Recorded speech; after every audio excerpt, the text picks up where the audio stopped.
जो प्रसंग चल रहा है उसी पर आते हैं। अब 21 ब्रह्मांड का स्वामी है ये ब्रह्म। और गीता अध्याय नंबर 15 के श्लोक नंबर 18 में कई भक्त कहते हैं, हमारे भक्तों को कुछ कहते हैं दोबार के व्यक्ति के, तुम्हारे गुरुजी 15वें अध्याय के 18वें श्लोक के बारे में क्यों ना बोलते। उसमें खुद कहता है ये कि मैं पुरुषोत्तम हूँ, लोक और वेद में मैं पुरुषोत्तम हूँ, सबसे उत्तम श्रेष्ठ हूँ। अब ये उसका डिफाइन आपको कर दिया, ये कैसे पुरुषोत्तम कहता अपने आप को। अब जो अक्षर पुरुष है ये 7 शंख ब्रह्मांड का स्वामी है। 7 शंख माने नील, पद्म, शंख, जैसे गणित की ये गिनती है, लाख, 10 लाख, करोड़, 10 करोड़, अरब, खरब, ऐसे। फिर नील, पद्म, तो शंख, ये लास्ट अंतिम गिनती है अपने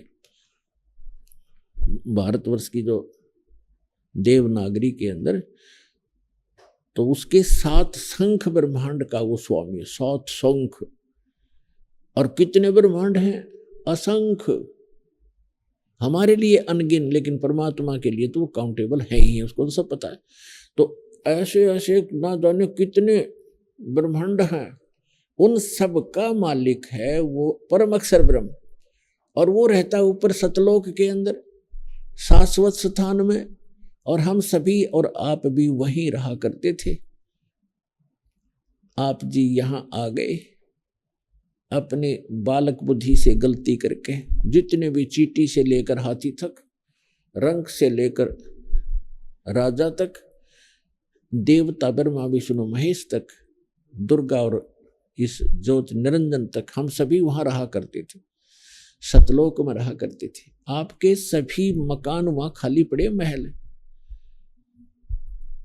आपने यहां तो आप प्रत्येक प्राणी चाहता है कि बड़ी कोठी हो, जिसको भी जरा सी कोई पोस्ट मिल जाती है, या जिसके पास कोई पैसे अपने पेट के निर्वाह से ज्यादा हो जाते हैं, तो उसकी वृत्ति क्या होती है? बढ़िया कोठी बनाऊं, चारों तरफ पार्क हो, आगे बाग बगीचे हो, उसमें झरने बह रहे हो, झूले डाल रखे हो। आपने देखा ये नकली सुख यहाँ ट्राई करते हैं बनाने की, को छोटा मोटा अच्छी पोस्ट हो, उसके कोठी में कि तो झूला लग रहा है, कि तो छोटे मोटे फुहारे लग रहे हैं, कोई पार्क बना रखा है।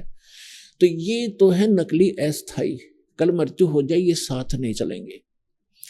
और सतलोक के अंदर बहुत लंबे चौड़े आपके प्रत्येक का अलग अलग दूर दूर स्थान है, अलग अलग बाग बगीचे हैं, हर तरफ सदा बाहर उसमें फल लगे रहते हैं, फुहारे छूट रहे होते हैं। हीरे पन्ने लालों के तो वहां पर पहाड़ हैं, जैसे यहाँ पत्थर के पहाड़ हैं। तो ऐसे लोग को छोड़कर हम यहाँ आगे, एक हीरा मिल जाए किसी ने, ओहो छुपाई फिरे, का बहुत बड़ी चीज मिल गई, और वहां ठोकरों में पड़े ये हीरे आपके। तो कहने का भाव ये है कि हम उस सुख में सथल को छोड़कर अपनी बालक बुद्धि से गलती से यहाँ फंस गए। और यहां से निकालने का तरीका केवल वो समर्थ ही बताता है। ये काल भगवान हमें इस ज्ञान का पता नहीं लगने देता। परमेश्वर ने जब हम गलती करके आए थे, उसी समय कुछ समय के उपरांत ये पूरा ज्ञान, सूक्ष्म वेद इंक्लूडिंग 4 वेद, ये सारा ज्ञान भेज दिया था, फैक्स कर दिया था इस काल यानी सर्वपुरुष ज्योत स्वरूपी निरंजन के अंतःकरण में। और इसने जब अपने आप, जैसे किसी को उल्टी गिरती है, उसके बस की बात नहीं रोक ले, जैसे छींक आती है तो छींकों को रोक नहीं सकता कोई। तो इसी प्रकार परमात्मा ने ऐसी व्यवस्था करके इसके शरीर में भेज दिया।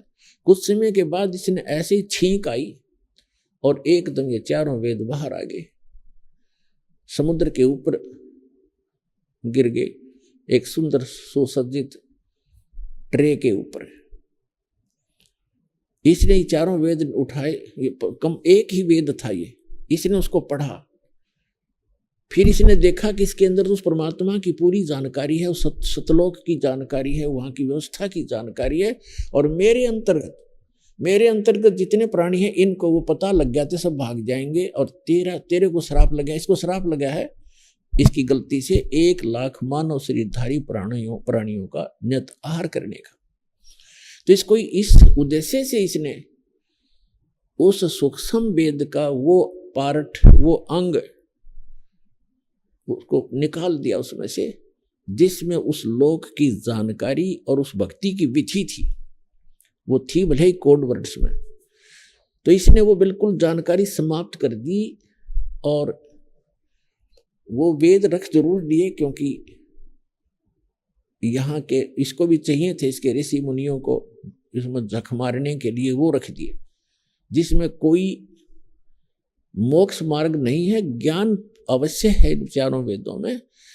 और मंत्र अपने अपने सत्र का छोड़ दिया, ओम मंत्र छोड़ दिया, बाकी खत्म कर दिया।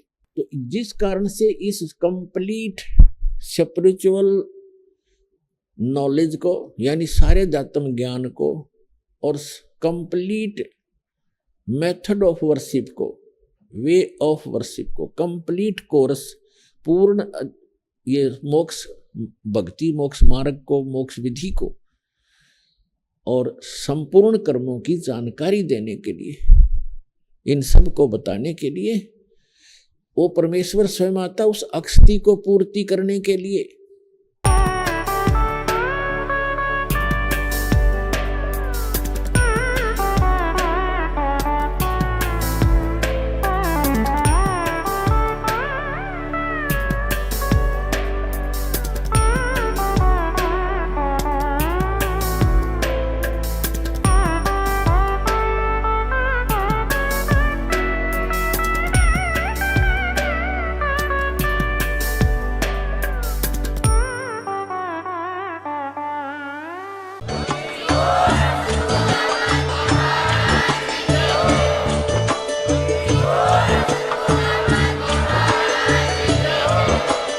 आप सुन रहे थे जगत गुरु तत्वदर्शी संत रामपाल जी महाराज जी के मंगल प्रवचन। अधिक जानकारी के लिए विजिट कीजिए हमारी वेबसाइट www.jagatgururampalji.org। संत रामपाल जी महाराज जी के शुभ आशीर्वाद से पूरे विश्व भर में 500 से भी ज्यादा नाम दीक्षा केंद्र हैं, जिन पर संत रामपाल जी महाराज जी द्वारा ऑनलाइन निशुल्क नाम दीक्षा दी जा रही है। अपने नजदीकी नाम दीक्षा केंद्र का पता करने के लिए संपर्क करें 8222880541।